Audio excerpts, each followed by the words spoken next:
Max, salut, je suis ravi de te retrouver dans cette interview du laboratoire du web. Je ne sais plus la combien, la 54e, 55e, j'ai perdu le compte. Donc j'espère que tu es en pleine forme. Yes, salut Fabien, carrément, ça va super. Top. Parce qu'aujourd'hui, on va creuser, on va parler de ton parcours, de tes prises de décision dans la vie qui font qu'aujourd'hui tu es là où tu es. Et c'est ça que moi j'aime bien mettre en avant, Mmh. parce que finalement, ce qui change, ce qui transforme notre vie, c'est les décisions qu'on prend. Donc des fois, on prend de bonnes décisions, des fois, on prend de mauvaises décisions. Des fois, ce sont des décisions qui sont complètement subjectives pour savoir si elles sont bonnes ou mauvaises, mais en tout cas, ce sont elles qui nous amènent là où on veut. Ouais, exactement. Euh, et donc, on va faire ça en mode un peu biographie. On va apprendre à te connaître et te découvrir. Donc, normalement, tu ne devrais pas avoir de problème à répondre à la majorité des questions. Non. Ah, je me découvre encore moi-même, tu sais, des fois, donc. Bah, tu vois, c'est marrant que tu commences par ça, parce que c'est le propre des entrepreneurs, je trouve, de toujours chercher à s'améliorer, à se connaître un peu mieux pour savoir comment ils fonctionnent, etc. Et je trouve que c'est une des compétences les plus en vogue, je sais pas, en tout cas les plus présentes chez les entrepreneurs. Euh, on va commencer par le début, le Ouais, Max enfant. Qui yes. était le Max enfant?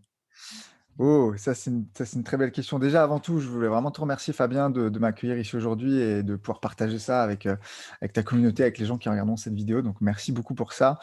Alors, le Max enfant, écoute, j'étais un mec méga timide. J'osais pas lever la main en classe de peur de déranger, de peur d'être jugé. Donc j'étais assez timide à l'école. J'étais pas ce genre de mec, tu vois, qu'on choisit en premier pour jouer dans l'équipe de foot, tu vois. Euh, Souvent, on fait ça quand on est gamin, tu sais, on est en ligne, puis tu as les capitaines qui choisissent les autres, puis bah, moi, voilà, j'étais souvent dans les derniers, quoi.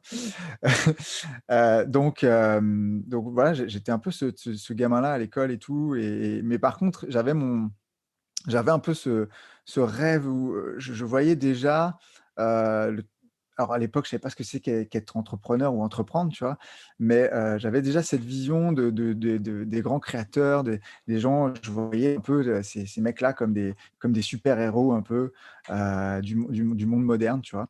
Et, euh, et je voyais un peu ça d'un œil un peu émerveillé comme un enfant. Il y a des enfants qui veulent être pompiers ou policiers. Moi, j'étais plutôt intéressé bah, peut-être par les grands, on appelle ça les grands de ce monde-là. Et en grandissant, bah, j'ai commencé à m'intéresser vraiment fortement à tout ce monde-là, tout ce milieu-là, qui est celui de peut-être pas de l'entrepreneuriat, mais de comment entreprendre déjà sa vie, comment créer des choses par soi-même, petit à petit, même si j'étais dans un milieu qui m'a quand même bien poussé à faire des études longues. Donc je sais pas si on en revient, tu veux en reparler après, plus tard, mais ouais, j'ai poussé les études loin, loin, loin dans le milieu de l'architecture et puis après en école de commerce. Ok, donc du coup, tu ne faisais pas partie de ceux qui voulaient être pompiers, archéologues, astronautes et tout Pas, ça. pas quand j'ai. Non, non, non, c'est vrai, j'étais. J'avais plein d'envies, on a plein de rêves, on a plein d'envies. Peut-être astronaute, ouais, parce qu'il y a le côté explorateur. J'étais passionné, voilà, j'étais passionné par l'exploration, expérimenter, rechercher des choses. Bah, c'est pas pour rien qu'après j'ai fait des études dans le milieu de l'architecture. Créer, en fait. J'étais plutôt dans la création et l'exploration, ouais. Ok, donc du coup, en dehors de l'école, est-ce que tu étais du style à jouer au Lego ou au Playmobil? Ouais, Chacun son. ouais, ouais, carrément. Et bah, tu vois, c'est les prémices de la construction. Aujourd'hui, je pense ma zone de génie, c'est vraiment la construction et la construction stratégique. Et même quand j'étais gamin, tu vois, j'adorais faire des châteaux, des voitures, des machins en Lego ou en Kenex ou je sais plus à l'époque. Mais ouais, ouais, j'adorais jouer. Je créais des empires en Lego et en Playmobil. La folie. Ok, donc du coup, profil plutôt introverti, on va dire, Mm, mm. euh, mais sans trop mouiller, je pense que ça n'empêchait pas quand même d'avoir quelques bons copains, bons amis autour de Ouais, ouais, ça. ouais, ouais, carrément. Bah après, effectivement, en grandissant, tu te crées ton petit clan, etc. J'étais pas tout seul non plus dans le coin de la cour, mais voilà, tu sais, il y a toujours ce truc de les mecs populaires ou les filles populaires de l'école jusqu'au lycée ou la fac. Non, c'était pas du tout mon cas, quoi. OK. Mais comme quoi, on peut très bien s'en sortir, sans être, C'est ça. le mec ou la nana, populaire. Et OK. d'ailleurs, ce qui est drôle à observer, c'est que, aujourd'hui, certaines des connaissances que je peux encore voir de très loin, ont pas du tout le tu sais, c'était peut-être des gens très populaires au lycée ou à l'école, mais c'est pas forcément des gens qui ont un parcours aujourd'hui où ils s'éclatent, plus que ça, donc ça veut rien dire. Et non, ça veut rien dire, en fait. C'est vrai que en fait, ouais, c'est on confond souvent les 2, entre ton caractère quand tu es jeune, allez, on va stéréotyper, entre ceux qui sont plutôt extravertis et donc du coup, qui vont être plutôt populaires parce que justement, il y a cette extraversion, et cette, dominance, on va dire, ouais, à cet âge-là et puis ceux qui sont introvertis. Mais je pense que ça se lisse quand tu deviens adulte. Celui qui est introverti, bah, il arrive quand même à être sociable, hein, parce que c'est quand même pas ma c'est pas majoritairement du temps, c'est pas maladif, hein, c'est juste que, tu arrives pas à trouver ta place.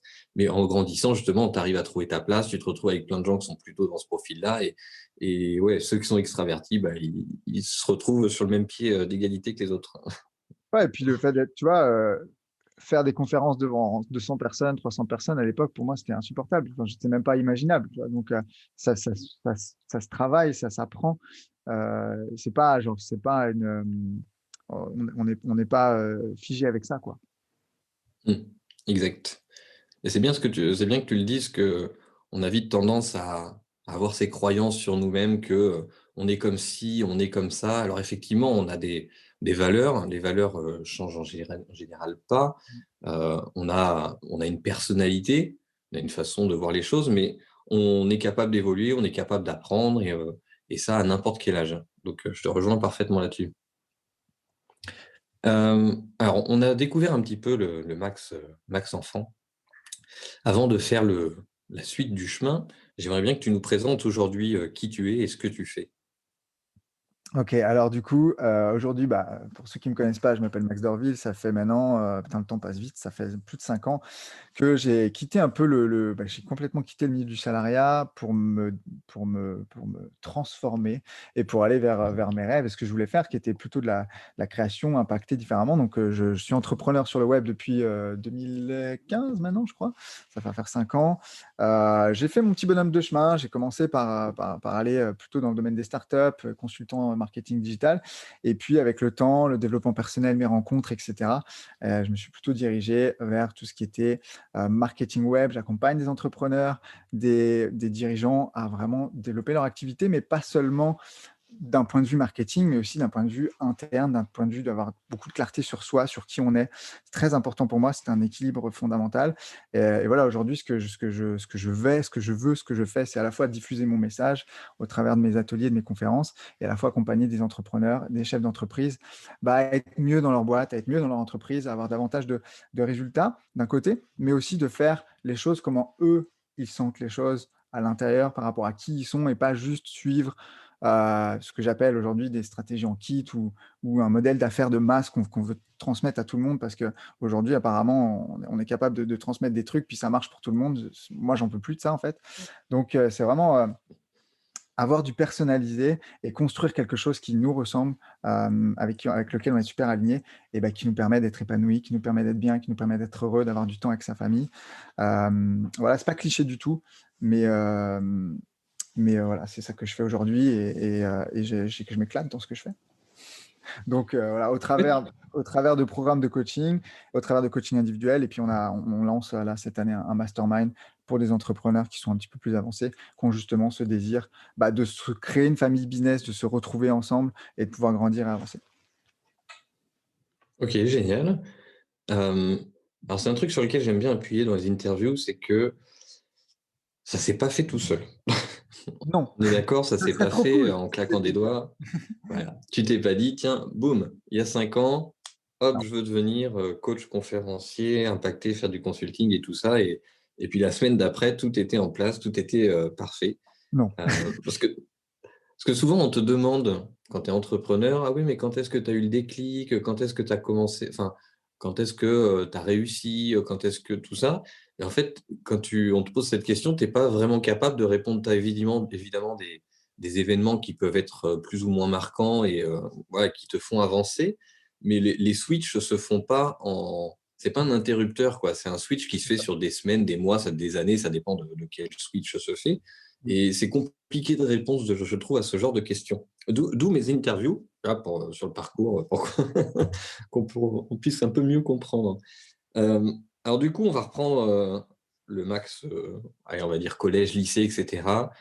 Est-ce que tu peux nous expliquer ton parcours, les décisions que tu as prises, voilà, le chemin qui t'a amené à ce que tu fais aujourd'hui? Écoute, déjà, j'ai eu de la chance d'avoir des parents qui m'ont toujours, soutenu, accompagné dans ce que je faisais et qui m'ont fait voyager. On a habité aux États-Unis, j'ai fait la majeure partie de mes études à l'étranger, en Angleterre, en Slovaquie, au Canada.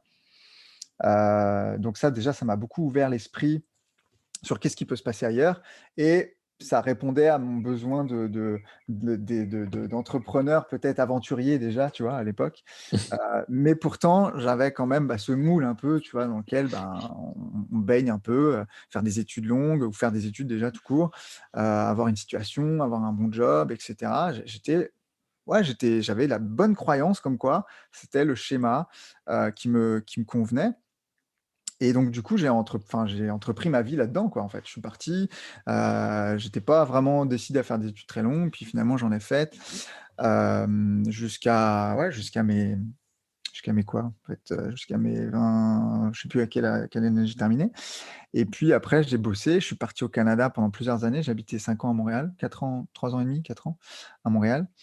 Hem et là, en fait, c'est là où les choses, tu sais, c'est des petites choses qui commencent à se mettre en place et puis il se passe un truc, tu réfléchis, il se passe un autre truc, tu réfléchis. La petite voix à l'intérieur est quand même présente, mais le fait est que c'est difficile de changer d'environnement, c'est difficile de prendre des décisions qui vont bouleverser tout le reste et j'aime bien faire cette comparaison. J'avais pas une vie, je dis toujours ça en conférence, j'avais pas une vie malheureuse, j'étais pas malheureux, mais j'étais pas non plus ultra heureux, tu vois? J'étais un peu beige au milieu et j'avais le bon appart, j'avais le super appart, j'avais la chérie, j'avais le bon job, j'étais bien payé. Mais tu vois, il manquait quelque chose quoi, fondamentalement et si tu veux, tu parlais de déclic tout à l'heure. Alors c'est difficile effectivement de donner des déclics, mais moi, il y en a eu un qui a été assez pris la grosse baffe une des grosses baffes de ma vie. C'est effectivement, j'étais encore, salarié, j'habitais au Canada, puis mon grand-père était sur le point de décider de partir et j'ai senti qu'il fallait que je vienne, donc je suis rentré en Europe. J'ai eu l'opportunité de discuter avec lui et puis je sais pas, je lui ai demandé un truc question bête, tu vois? Je lui ai dit: «Mais est-ce que du coup, comment tu te sens? Est-ce que ta vie, comment tu vois les choses?» Tu vois? Il me dit: «Écoute, moi j'ai aucun regret, j'ai immigré en France, j'ai eu des beaux enfants, j'ai une belle famille, j'ai fait tout ce que je voulais faire». Et là, tiens, je me suis dit: «Putain, qu'est-ce que j'aurais envie de dire à mes gamins ou à mes petits-enfants?» Surtout à mes petits-enfants quand s'ils me posaient la question. Et ça m'a mis une première baffe. Je me suis rappelé, tu sais, il y a une étude là-dessus, de Bronnie Ware qui avait fait, un truc comme ça en Australie sur les regrets, en fait, qu'on a en fin de vie. Et lui, il m'a dit cette phrase et il m'a dit: «Max, n'échange jamais tes rêves contre la réalité des autres», qui m'a mis une grosse baffe, tu vois? Et là, je me suis dit: «OK, c'est quoi mes rêves, quoi?» Par rapport à la réalité qu'on m'a enseignée ou au dogme ou aux croyances que j'ai reçues. Donc ça a commencé à me titiller et là, je commençais à m'interroger vraiment sur, c'est quoi le sens des choses? Qu'est-ce que je voulais faire? Et ça a été un premier pas, on va dire. Donc là, je devais avoir, 20, ouais, la vingtaine, quoi, un truc comme ça, je sais plus exactement, un peu plus. OK. Donc ça a été un des premiers déclics. Ouais, ouais, là où je me suis dit: «Écoute, il y a un truc à faire dans les prochaines années», mais pour autant, tu vois, tu parlais de décision tout à l'heure, pour autant j'ai pas switché du jour au lendemain, hein. C'est juste que ça m'a mis une graine qui a germé pendant les 5 années qui ont suivi, jusqu'à ce que je décide enfin de quitter mon job, parce qu'après je suis rentré en C'est marrant France. parce que c'est là que tu vois que les choses sont bien ancrées et Ah oui, transmises de génération en génération. Parce qu'en fait, à l'époque, je l'ai vécu aussi, hein, ce côté, tu fais des longues études, mais en fait, tu te poses même pas la question de savoir si c'est bien ou pas bien, si tu dois faire autrement et cetera. C'est juste logique, en fait. c'est Il ça. y a même pas de questionnement. Tu vois, tu as même pas de prise de recul, tu fais: «Bah, OK». Même moi, à l'époque, pour être plus précis, je voulais rentrer dans le monde de la domotique. Donc la domotique, dans les années 2000, ça existait pas beaucoup. Enfin, c'était vraiment dans le monde, il y avait pas encore les iPhones, il y avait pas encore toute cette facilité. Mes parents m'avaient dit: «Bah, juste enfin, histoire de pas te fermer, va plutôt dans le monde de l'automatisme de manière générale. Donc, j'ai fait des études ingénieur, automatisme, temps réel, etc., etc. Toujours dans cet objectif, et c'est cette vision qu'on a en fait quand on est plus jeune, c'est OK, il me faut un truc pour m'ouvrir à plusieurs opportunités de métier, mais tu es vraiment bloqué à ce côté métier, en fait. Il me faut un métier, il C'est me ça. faut un moule dans lequel je dois aller et pour me fermer le moins de portes possible, j'adapte mes études en fonction de ça et voilà, c'est C'est- rigolo, je voulais rebondir là-dessus.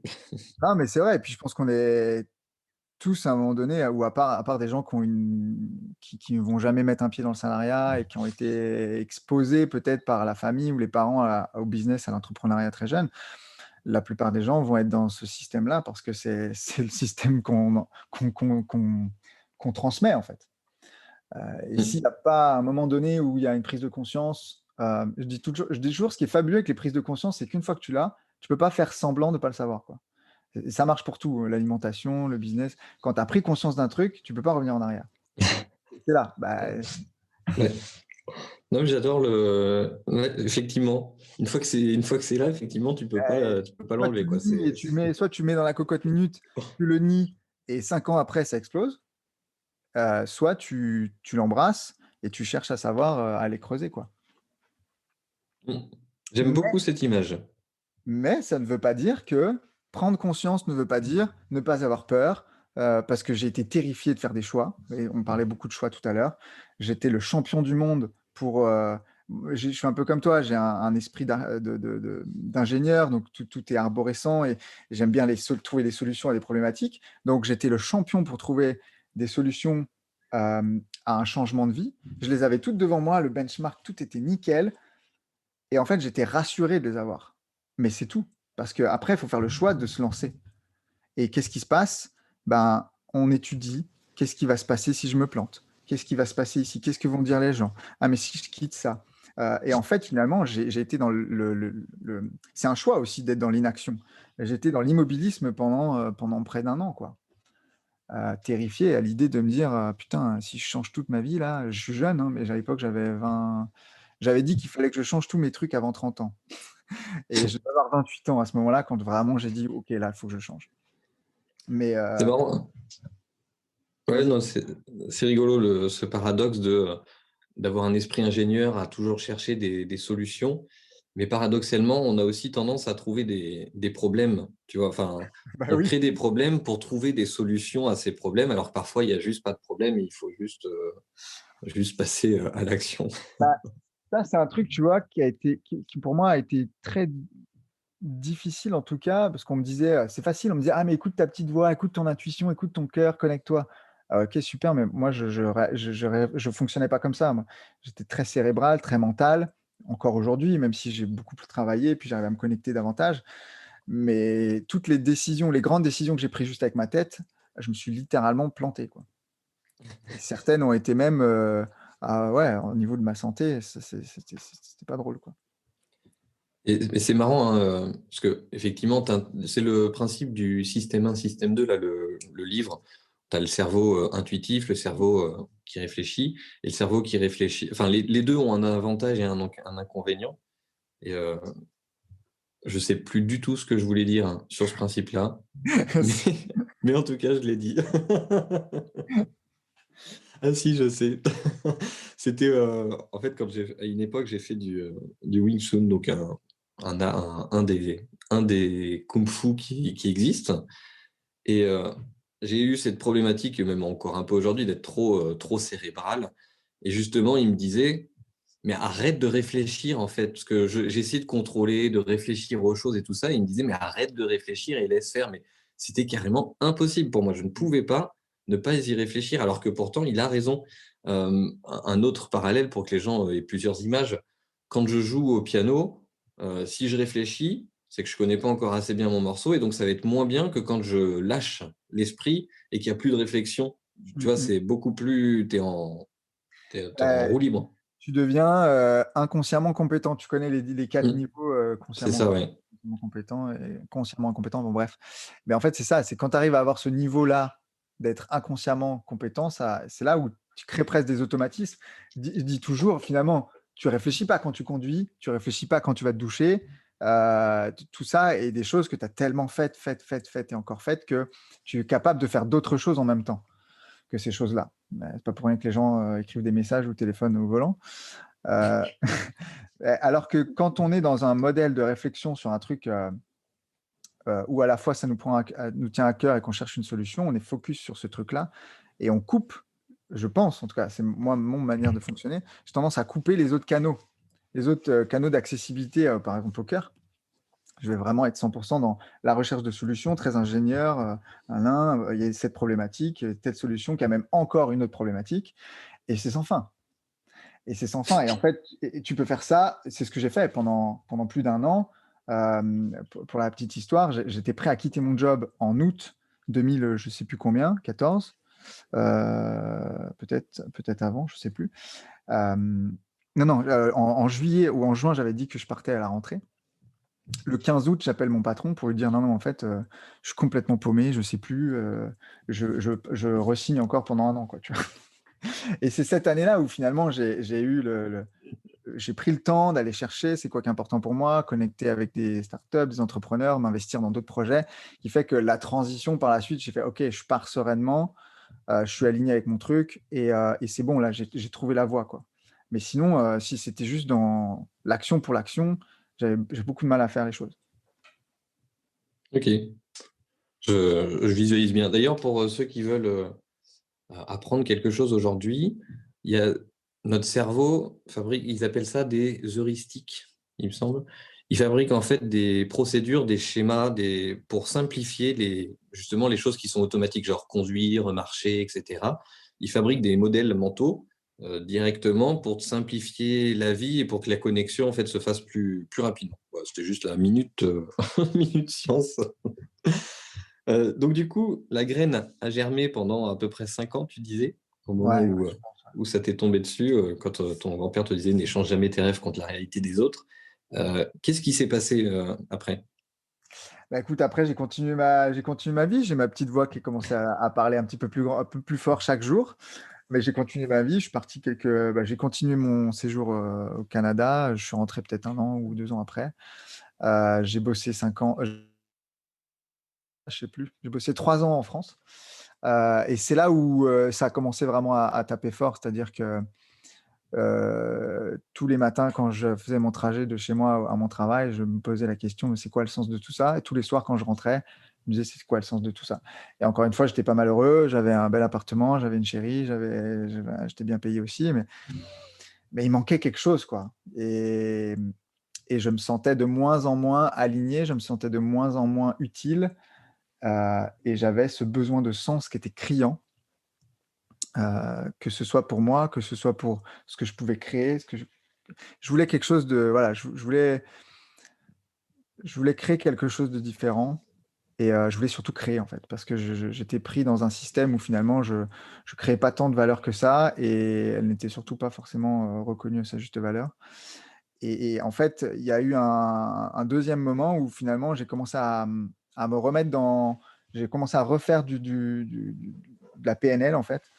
Que je connais très bien, Paul Pironnet en France, qui est un des amis de mes parents, puis qui est devenu mes amis. Et du coup, j'ai refait des cycles comme ça de programmation neurolinguistique parce que j'étais passionné par la communication, par la connaissance de soi. Je voulais vraiment apprendre à me connaître davantage. Et puis, de fil en aiguille, je me suis retrouvé dans des, dans des situations complètement démentes, à me faire emmener dans des séminaires. Et c'est là où j'ai connecté pour la première fois avec Martin Latulippe. Je ne sais pas si tu connais Martin Latulippe. Oui, enfin, j'ai pas suivi tout son travail, mais je connais bien. Enfin, je Mais connais voilà, bien. de nom, quoi. Ouais, Bah, pour c'est ceux qui ne ça. le connaissent pas et qui nous regardent, c'est un coach consultant, auteur, best-seller, entrepreneur nord-américain, canadien, qui est devenu un de mes mentors. À l'époque, je ne connaissais pas du tout. Et je me retrouve dans un de ces séminaires, si tu veux, au 8e rang, invité par un pote.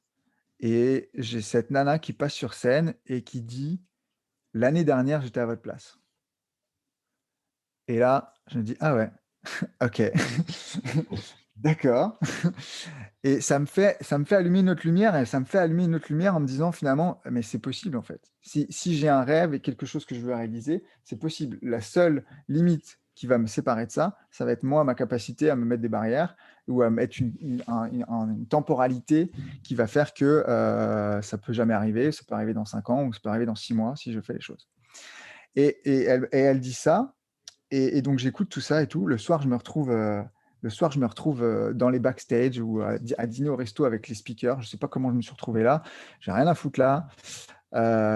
Et il y a un de mes potes qui est assis à côté de moi. Il est assis sur une chaise. On discute. Il me dit, bah, faut que je rentre. Il est tard à Paris. Il faut que je prenne le RER, machin truc. Il y a la chaise à côté de moi qui reste vacante. Et qui c'est qui se pointe? Le fameux Martin, qui est pour moi à l'époque, genre le mec, on peut pas lui parler, quoi, parce qu'il y a tout le temps des gens qui veulent lui parler. Et là, j'ai le privilège de l'avoir dans un espace clos, on n'est pas nombreux, il s'assoit à côté de moi, il ne me capte même pas, en plus, c'était au début. Et lui, il fait 1,80 m, c'est un joueur de hockey, moi je suis comme ça. Et puis, à un moment, il se retourne et puis il me dit, bah ouais, salut, qu'est-ce que tu fous là, t'es qui? Et moi, là, je fais, donc là, j'étais en train de boire ma bière, j'enquille ma bière, tu sais. Et puis, je raconte un peu mon truc. Et il me dit, et en fait, finalement, qu'est-ce que tu fais là? C'est quoi où est-ce que tu en es? C'est quoi tes rêves et tout? Et je lui dis, bah voilà, moi, je suis super inspiré. J'ai vu Karine Champagne sur scène, tout machin, qui dit qu'elle était là l'année d'avant. Bah moi aujourd'hui, je suis consultant, j'accompagne les entrepreneurs et tout machin. Mais ce que je voudrais faire aussi, un de mes rêves, c'est de faire une conférence devant plus de 150 ou 200 personnes. Il me dit, ok, super, qu'est-ce que tu peux faire pour ça? Et là, je déblatère tout un tas de conneries parce que je sais pas quoi répondre. Et à un moment donné, je dis, bah, franchement, je pourrais peut-être aussi faire comme vous, comme toi, organiser mon propre truc, inviter des stars du marketing, du dev perso, et faire ma première conf. Et quand je dis ça, je me dis, putain, je suis vraiment teubé. Je suis vraiment bête d'avoir dit ça. Parce que je connais bien le gars et il me dit, bah ok, alors quand est-ce que tu le fais? Et là, deuxième graine. Je reprends de ce truc-là. Donc, ouais, après, j'ai connecté avec plein de gens. Je rentre chez moi, je me dis, putain, mais c'est pas possible, je peux pas faire ça. Je suis pas capable, j'y connais rien, j'ai pas de réseau. Je commence à monter tout un. Bah, voilà, je me montre toutes les excuses possibles qui sont bonnes pour me dire, je peux pas le faire. Et puis, bon, quand même, ça commence à germer fort, quoi. Et un matin, je me dis, je sais plus, bah, c'est pas venu un matin, comme tu le disais tout à l'heure, c'est pas des choses qui viennent du jour au lendemain, c'est des choses qui germent, et puis à un moment donné, tu te dis, ok, c'est bon, j'y vais.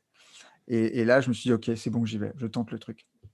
Et là, s'ensuit toute une expérience de plusieurs mois. Et 6 mois plus tard, je me retrouve à créer mon propre séminaire à Lyon en business, en business en ligne, avec un line-up de speakers incroyable. Et je fais ma première conf devant 150 personnes à mon séminaire.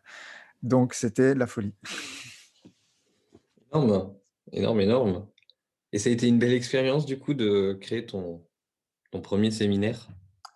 Ça a été une expérience de vie assez incroyable, jonchée de hauts et de bas. J'ai failli abandonner 100 fois, j'ai pleuré des dizaines de fois, j'ai eu peur de perdre beaucoup d'argent. Ça, enfin, faut aussi parler de ça en fait, parce que les gens voient le résultat, ah, c'est incroyable, etc., c'est génial. Ouais, mais j'ai flippé, j'ai failli tout abandonner plusieurs fois. Et malgré tout, ça a été une expérience de vie incroyable, des connexions, des rencontres, des sorties de zone de confort pour ma part, une expérience de vie où j'ai grandi énormément parce que ce qui se passe dans le cerveau, c'est que tu étais persuadé que tu pouvais pas faire quelque chose et d'un coup, ça devient vrai. Donc, Mmh. ça bug. Dans le cerveau, ça bug. Et ça pète des croyances, en fait. Et ça pète pas toutes les croyances, mais finalement, ça commence à éroder un peu la croyance de bah non, ça, c'est pas pour moi, ça, je peux pas le faire, ça, je suis pas capable, ça, c'est seulement pour les autres. Euh, et petit à petit, en fait, tu fais une action, puis une autre, puis ça te permet d'avancer. Donc tout à l'heure, tu me disais, oui, ça se fait pas du jour au lendemain, c'est pas en 5 ans, enfin, tu vois, c'est pas, les choses ne se sont pas faites du jour au lendemain, mais c'est plein de petites choses comme ça, mis bout à bout, de challenge, de choix, qui font que bah, tu arrives à un endroit. Et moi, je dis toujours, c'est pas finalement là où je suis aujourd'hui, ça n'a pas vraiment d'importance, c'est pas ça qui a l'importance. C'est tout ce que j'ai vécu auparavant qui m'a rendu aujourd'hui là où je suis. Et demain, mes objectifs, mes envies pour les 3, 4 prochaines années, bah, quand j'y serai, c'est juste ce que j'aurais vécu qui serait important. parce que probablement que en plus l'objectif aura changé. De toute façon, enfin, c'est toujours répété en dev perso, mais c'est tellement vrai, c'est que ce qui est important, c'est le chemin. Si tu apprécies pas le chemin et que tu attends que l'objectif, une fois que tu es à l'objectif, T'es tu y mort. es, mais du coup, c'est fini. Donc, quel nouveau chemin tu empruntes? Euh, Je suis désolé, qu'est-ce j'ai peut-être qui... complètement dérivé de la question que tu m'avais posée au Mais, départ, mais mais non, mais il n'y a pas de question. Les questions, c'est juste pour faire c'est pour qu'il y ait une trame, c'est pour qu'il y ait une logique, donc il n'y a pas de problème. Moi, j'aime bien. J'aime bien, justement, ça me permet de rebondir sur ce que tu dis. Ça a été quoi le plus difficile, émotionnellement parlant, dans cette organisation d'aventure, de créer ton premier séminaire? la peur. La peur, c'était, tu sais, ça s'est enchaîné quasiment avec, changement de boulot, j'ai refait une école de commerce parce que j'avais besoin de me sentir légitime pour lancer du business.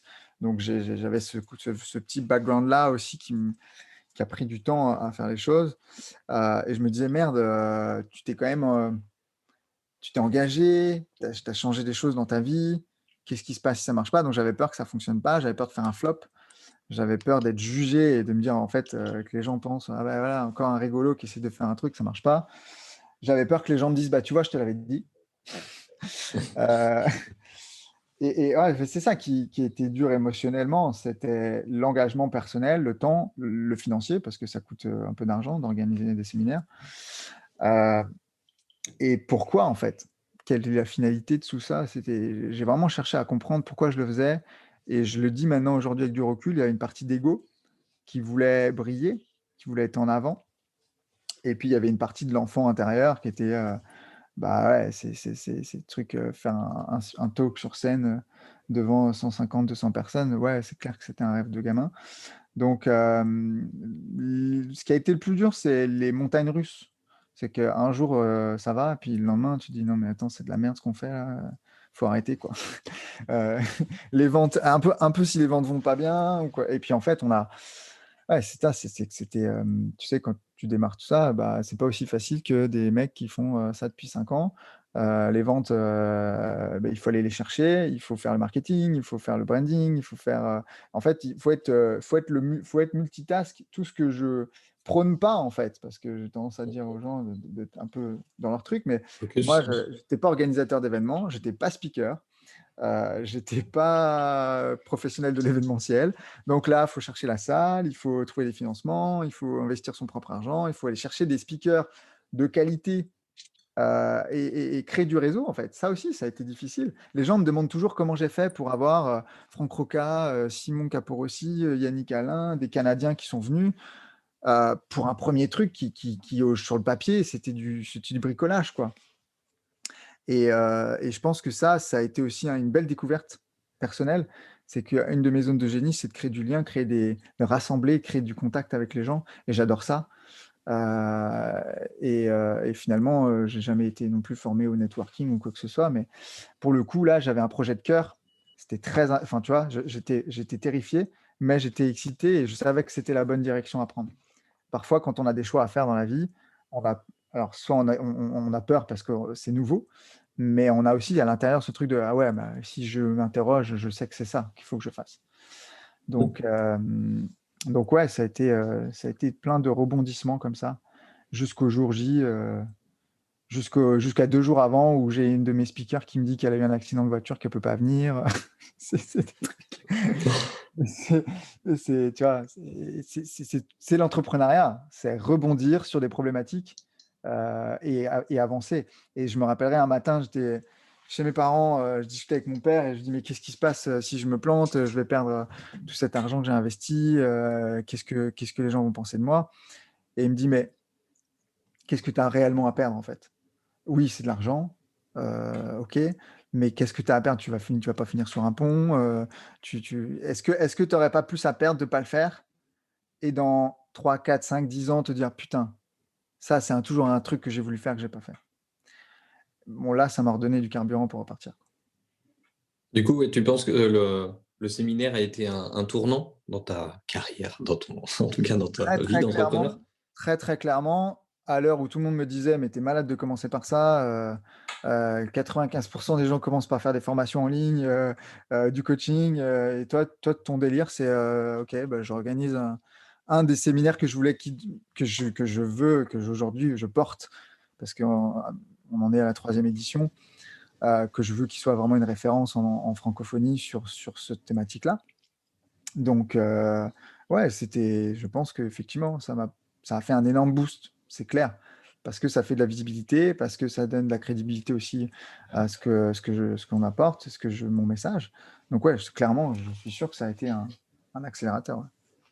Parce que, du coup, comment tu as fixé, en fait, parce qu'en fait, quand tu organises, faut trouver une salle, faut trouver et cetera et donc tu prédéfinis le nombre de personnes que tu vises. Comment tu as visé ce nombre de personnes en sachant que a priori, si tu as commencé par ça, ton audience était pas vraiment, enfin, tu Non, avais pas l'audience d'un Cédric Anissette, tu avais pas l'audience d'un Olivier Roland, non. tu avais une audience peut-être plus restreinte? Mmh mh. Alors du coup, comment tu as choisi? Comment tu as fait ce choix-là? J'ai dit: «Je veux 200». OK. J'ai dit: «Je veux 200», je l'ai écrit en gros chez moi. Non, j'ai dit: «Je veux 200». Ils sont où? Je ne sais pas, mais je vais les trouver. Voilà, j'ai dit: «Je veux 200» et voilà, en discutant un peu, alors bien sûr, j'avais bénéficié des audiences de mes invités, des speakers sur place, donc je savais que c'était réaliste. On a fait, la vérité, c'est qu'on a fait 160, et quelques la première année. Donc pour un premier er sorti de construit de zéro, j'étais très heureux. 100, ouais, 180 je crois la première année. Donc c'était top. Hem, Tu vois, finalement, voilà, j'étais pas loin de mon objectif, j'étais très heureux, j'ai été rentable, alors que les gens m'ont dit: «Mais mec, tu seras jamais rentable sur un séminaire».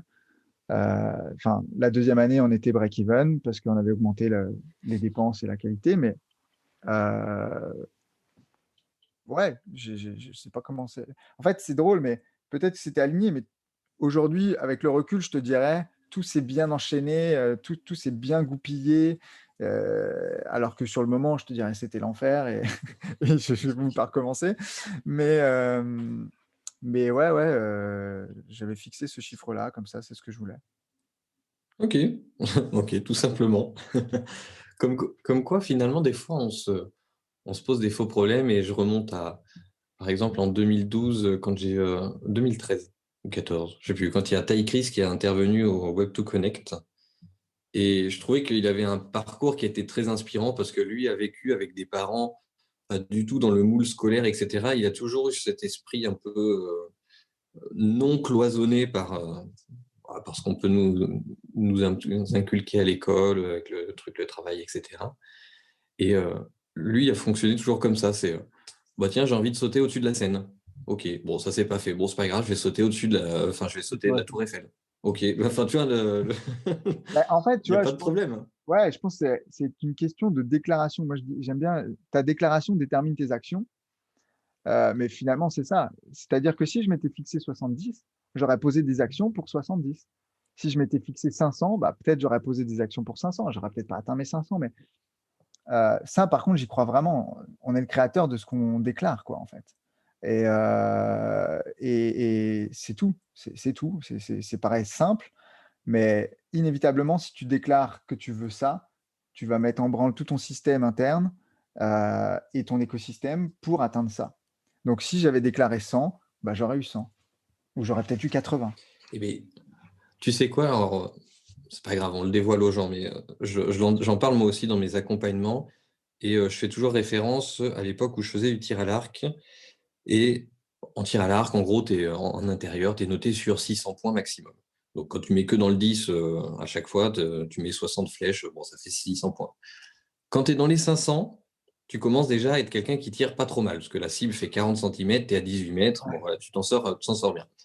Donc moi, je commençais à tâter les 500 et donc mon objectif, c'était d'atteindre ces 500. Donc je jouais pour atteindre 500. Résultat, qu'est-ce qui se passait? En majorité du temps, je faisais un 498, je faisais un 496, parce que j'avais fixé moi-même une limite.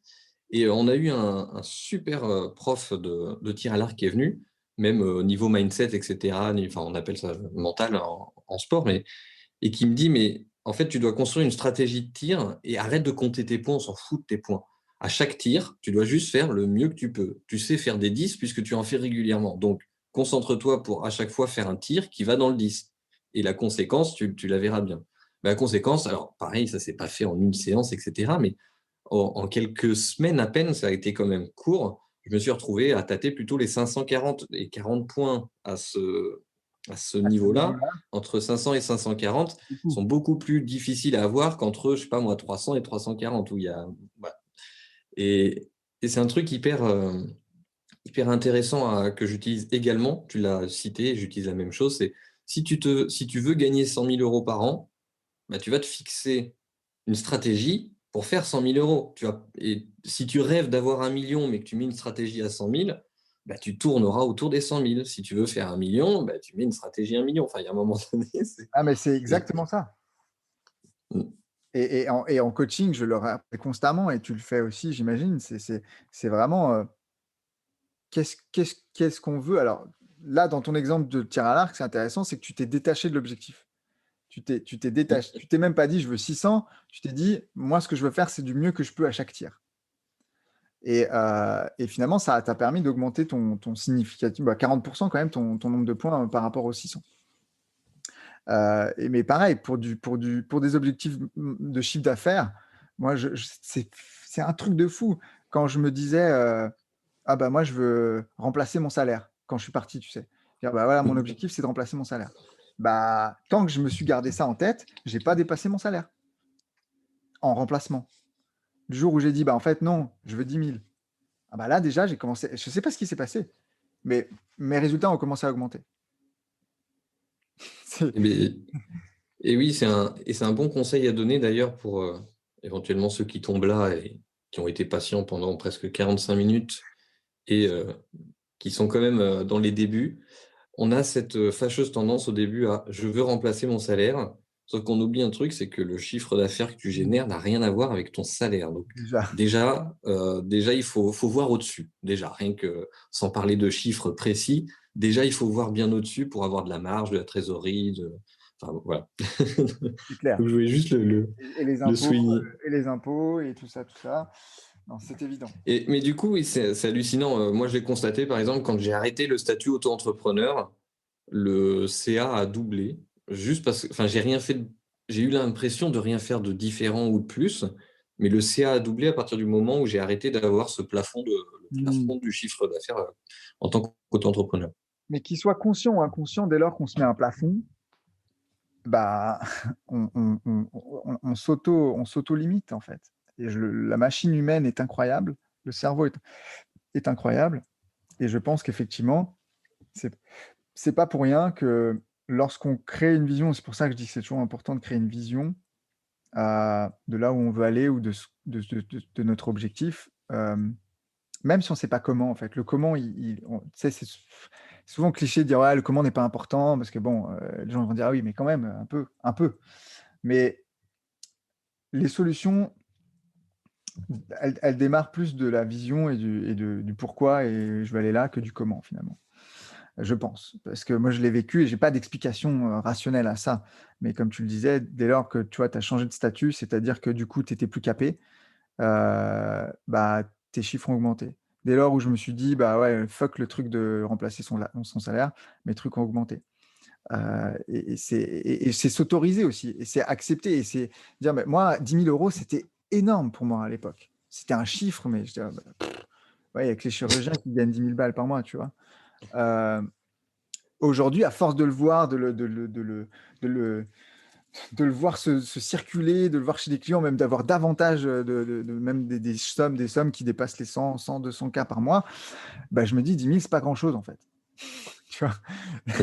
Donc sans rentrer dans tout ce qui est chiffres, mais c'est juste par rapport à, que ce soit avec des chiffres ou avec d'autres choses, ça peut marcher pour tout dans la vie. C'est juste quelle est sa propre limitation qu'on se donne. Ouais. Et c'est intéressant que tu parles de vision et de ce pourquoi, parce que enfin moi je pars du principe que le pourquoi va entraîner la passion et donc du coup, la passion, bah, tu vas être, plus créatif dans les solutions que tu vas trouver et donc dans le comment et donc et cetera. Et c'est intéressant que tu parles de vision, parce que justement, je voulais te demander, toi, comment tu vois ton entreprise, ton évolution dans les Mmh. 10, 20 prochaines années? Enfin, c'est juste pour fixer un Ouais. cadre. Écoute, elle évolue constamment, puis je travaille très, très souvent dessus en ce moment. C'est une période comme ça de ma vie où j'ai besoin de revenir dessus très, très souvent. J'ai plusieurs niveaux de vision, en termes de délai, mais à long terme, vraiment, j'ai vraiment à cœur de sur le business que j'ai actuel, parce que j'ai envie de développer d'autres activités aussi, hem, parce que les centres d'intérêt évoluent aussi. Mais sur le business que j'ai actuellement, moi, c'est vraiment de pouvoir avoir, mes deux produits phares là, qui sont l'Académie Clarity et le Mastermind Clarity qui se développent, pouvoir impacter, davantage de personnes à ce niveau-là et surtout permettre à des gens vraiment de faire des, tu vois, moi je vois l'effet domino. En fait, c'est ça ma vision, c'est l'effet domino, c'est quel est moi l'impact que je peux avoir sur des gens et plus je vais avoir d'impact sur des gens, plus eux, ils vont pouvoir avoir un impact sur leur propre vie et sur d'autres personnes. Et c'est créer comme ça des dominos, qui vont faire des petits, et qui vont pouvoir impacter d'autres vies et des gens qui vont peut-être changer, qui vont transformer leur vie, changer leur vie et transformer d'autres vies, en étant alignés, épanouis et bien dans ses baskets, en tant que chef d'entreprise, en tant que business owner. Et ça, c'est pour moi, ça répond à ma grande vision qui est celle de contribuer à faire le mieux, contribuer à faire grandir les gens et contribuer à faire de laisser une trace sur cette planète, en fait, parce qu'on part en couille. Enfin, il y a beaucoup de choses qui partent en couille en ce moment. Euh, et c'est finalement vraiment laisser du positif là-dessus et s'ouvrir aussi à d'autres choses, tout en ayant, tout en ayant des personnes qui vont s'ouvrir elles-mêmes et s'auto-permettre de faire des choses qu'elles ne se seraient jamais permises de faire. Donc ça c'est ma vision, vraiment long terme et si je peux le faire, alors j'espère que le corona nous permettra de refaire des gros séminaires. Mais là, par contre, mon big dream, c'est vraiment le truc, le séminaire de 1000 personnes, impacter le maximum, quoi. Ça, c'est un de mes rêves, c'est sûr. Chouette. Eh bien, écoute, j'ai fait le tour de mes questions. Avant que je clôture l'interview, est-ce que tu veux rajouter des choses, que tu avais peut-être des choses en tête, des choses que tu voudrais dire? C'est le moment. Ouais, bah, écoute, déjà, merci beaucoup. C'était vraiment intéressant et c'est pas souvent des questions qu'on me pose et je pense que c'est aussi bien de revenir sur ces choses-là parce qu'il y a peut-être beaucoup de personnes qui se posent ces mêmes questions-là, qui ont traversé ces peurs, ces difficultés-là de transition ou même d'évolution qui sont déjà lancées, etc. Et je trouve que c'est toujours bien, que ce soit mon profil, mon parcours à moi ou celui de quelqu'un d'autre, de pouvoir voir qu'en fait, on n'est pas tout seul, on traverse un peu tous les mêmes choses et que finalement, on en revient toujours un peu à la même, à plusieurs points, c'est s'autoriser, se donner l'autorisation de croire, de rêver, ce que finalement mon grand-père m'a un peu légué, tu vois, sans peut-être le vouloir, d'ailleurs. Et c'est s'autoriser à rêver plus grand, s'autoriser à faire des choses qui nous font peur. Et je dis souvent, en général, quand tu sens à l'intérieur que ça te fait peur, c'est que tu es probablement sur la bonne voie. Donc, ouais, ce que je voudrais vraiment, c'est un peu le message que je veux vraiment léguer, c'est déjà, c'est pas notre passé ne définit pas notre avenir. Et l'histoire qu'on se raconte euh, définit par contre ce qui va se passer demain. Donc, un de mes mentors dit change ton histoire, change ta trajectoire. J'aime beaucoup cette phrase qui rejoint ta déclaration, détermine tes actions, mais c'est un peu ça. C'est finalement quelle est l'histoire qu'on se raconte aujourd'hui et est-ce que ça nous donne suffisamment de pouvoir pour avancer ou est-ce que ça nous en prend et ça nous limite? Et je pense que c'est une simple question à se poser. C'est comme un métronome, tu joues au piano. Un métronome, c'est un balancier. Quand on se raconte une histoire, on a le choix de décider si est-ce que ça me prend du pouvoir, cette histoire-là, de me dire que je suis pas capable, que je peux pas le faire, que c'est pas pour moi, ou est-ce que ça m'en donne. Si ça m'en prend, comment je peux la changer? Si ça m'en donne, comment je peux la renforcer? Je suis le créateur de ce que je fais. Et, euh, et voilà, j'avance comme ça. C'est ça que je voulais dire. Génial, merci beaucoup. On te retrouve où Même, je vais mettre tout dans la On me description. retrouve sur mes réseaux, Max Dorville, maxdorville.com pour le site internet, sinon Facebook, Instagram, YouTube, Max Dorville, du contenu qu'on partage régulièrement, inspiration entrepreneuriale, marketing, haute fréquence, comme j'aime bien l'appeler, ou haute vibration, c'est-à-dire, moi je ne fais pas partie de ces entrepreneurs ou ces marketeurs, on peut les appeler comme ça, qui pensent que c'est juste une question de stratégie marketing et qu'on peut faire plus de ventes juste en ayant un marketing un peu basse fréquence, basé sur des émotions, de la peur, de la culpabilité, c'est pas mon délire. Donc voilà, si vous avez envie de voir un petit peu d'autres manières de faire, que vous êtes peut-être vous-même entrepreneur et que vous voulez adhérer à d'autres systèmes de valeurs ou à d'autres manières de faire, bah, venez voir un peu ce qu'on fait. Au top. Allez, j'ai une dernière question pour toi. Il n'y a, il y a pas de bonne réponse et puis c'est court. Si tu avais un super pouvoir, ça serait lequel?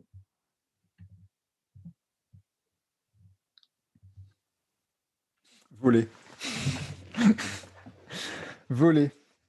Ok, va pour voler. C'est un très bon pouvoir. Voler, et pourquoi? Bah, c'est parce que c'est l'idée de l'exploration et encore une fois, de voir les choses avec de la hauteur, sur des situations et surtout de pouvoir me déplacer, plus vite.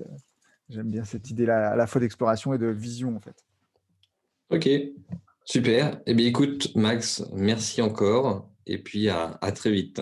Merci beaucoup Fabien. En tout cas, merci pour cette vidéo et puis j'espère que pour les gens qui nous regardent, ça vous a plu et je vous dis à très vite. Si vous avez des questions, bah, Fabien, commentaires, voilà, n'hésitez pas. Merci Fabien. Ciao.